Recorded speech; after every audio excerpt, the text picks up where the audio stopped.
Hello बच्चों, I hope सभी लोग अपनी प्रिपरेशन को बहुत ही बढ़िया तरीके से कर रहे हो।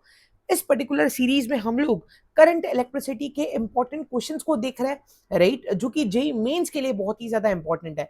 नए हो चैनल पर अभी जाकर सब्सक्राइब करो ताकि आप बाकी कंटेंट को भी चेकआउट कर पाओ which is relevant to JEE Mains and JEE advance both. Clear है?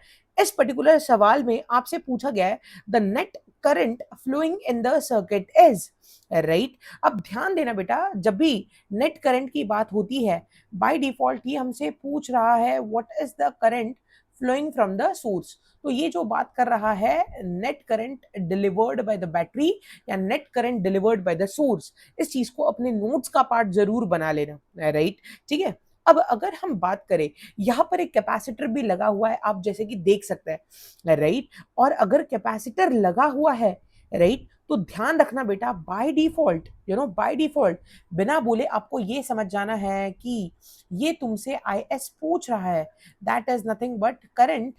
ठीक है, delivered by source, current delivered by the source. ठीक है, एंड बाय डिफॉल्ट, राइट, ये जो बात कर रहा है बेटा, it is at steady state. अगर कुछ नहीं बोला गया है सो बाय डिफॉल्ट जो कहानी हो जाती है that is at steady state. क्या ये सभी लोगों को क्लियर है?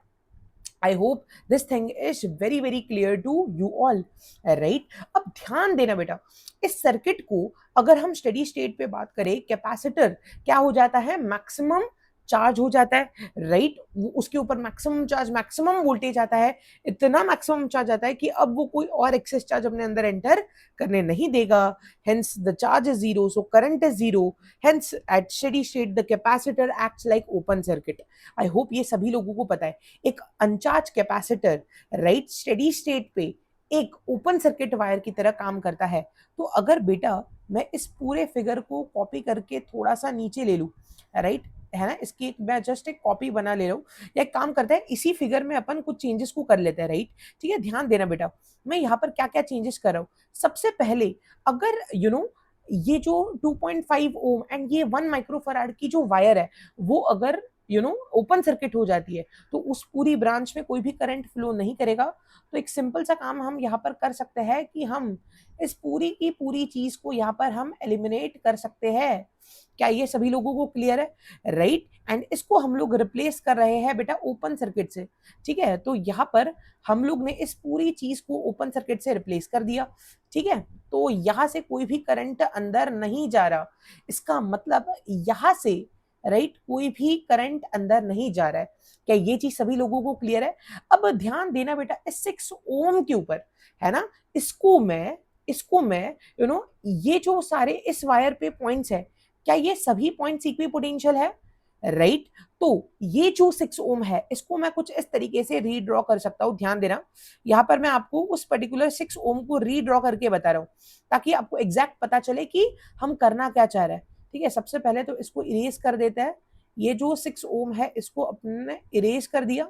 ठीक है, राइट, एक मिनट, आई थिंक अपना बाकी का जो सर्किट है वो भी इरेज हो गया है, कोई बात नहीं। ठीक है, हम कुछ इस तरीके से इरेज कर देते हैं। ठीक है बेटा, तो यहाँ पर मैंने उस 6 ओम को इरेज कर दिया है। ठीक है, यहाँ पर अगर मैं बात करूं, ठीक है, यहाँ पर और एक 3 ओम का रेजिस्टेंस था, उसको मैं फिर से बना देता हूँ। ठीक है, थोड़ा सा ध्यान देना पेशेंस के साथ, यहाँ पर 3 ओम पहले से ही था, राइट। अब ये जो 6 ओम मैंने काटा, क्या मैं इसको इस तरीके से कुछ रीड्रॉ कर सकता हूँ? हाँ या ना बेटा, राइट, क्योंकि ये जो नीचे वाली वायर है उसके ऊपर हर एक पॉइंट इक्वी पोटेंशियल ही तो है। सर आपने इतना समय इसमें क्यों दिया?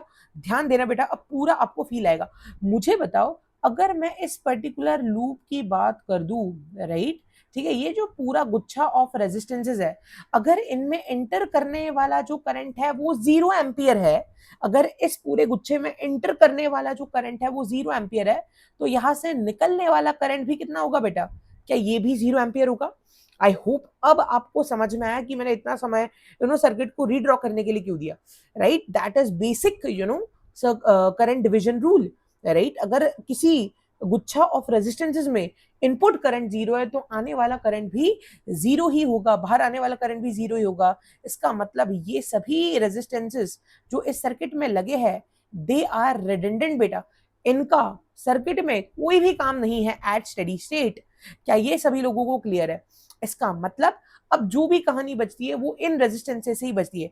देखना ये 6 ओम और ये 3 ओम बेटा पैरेलल में है, राइट? तो हम लोग सबसे पहले सर्किट का अब निकाल लेते हैं आर इक्विवेलेंट, ठीक है? तो सबसे पहले तो 3 इज इन पैरेलल विद 6, इनका जो भी इक्विवेलेंट आएगा, राइट, वो इस पर्टिकुलर 2 के साथ होगा बेटा सीरीज में, राइट? आई होप ये सभी लोगों को क्लियर है। एंड ये जो पूरा इकट्ठा जो भी आपको आर इक्विवेलेंट आने वाला है वो इस आर के साथ होगा पैरेलल में। क्या ये सभी लोगों को समझ में आ रहा है? राइट, बेसिक्स आपके बेटा स्ट्रांग होने चाहिए, ठीक है? क्लियर है, राइट? थोड़ा सा सोचे, कोई डाउट है तो कमेंट सेक्शन में बिल्कुल लिखना। I will basically comment down your solution, जो भी आपका डाउट है उसको मैं सॉल्व कर दूंगा। 6 और 3 दो रेजिस्टेंसेस पैरेलल में, तो उनका इक्विवेलेंट कितना होता है? मल्टीप्लिकेशन अपॉन एडिशन, तो 18/9, right? That is nothing but 2। 2 + 2 is going to give you 4 and 4 parallel with 4 is going to give you 2, right beta? So आपका जो सोर्स करंट आएगा at steady state that is going to be source voltage divided by R equivalent. So जो answer है आपका that is 1 ampere। क्या आई hope ये सभी लोगों को समझ में आया है, राइट? कि किस तरीके से हम सर्किट एनालिसिस करते हैं, किस तरीके से ये ढूंढते हैं कि कौन सा गुच्छा ऑफ रेजिस्टेंसेस रिडंडेंट है। क्या ये सभी लोगों को क्लियर है? ये बहुत ही ज्यादा इंपॉर्टेंट कंसेप्ट है एंड बहुत बार ये आपको एडवांस के क्वेश्चंस में भी दिखाई देता है कि जो भी ट्रिकी एकदम कॉम्प्लिकेटेड से सर्किट है वो तुरंत से सॉल्व हो जाता है अगर आप ये ढूंढ ले कि कौन से एलिमेंट सर्किट में रिडंडेंट है। क्या ये सभी लोगों को क्लियर है? राइट, अगर पेशेंस के साथ वीडियो देखा है तो जरूर लाइक करें, right? Do share it with your friends, नए हो चैनल पर सब्सक्राइब कर दो। मिलते हैं अगले वीडियो में, टेक केयर, बाय बाय।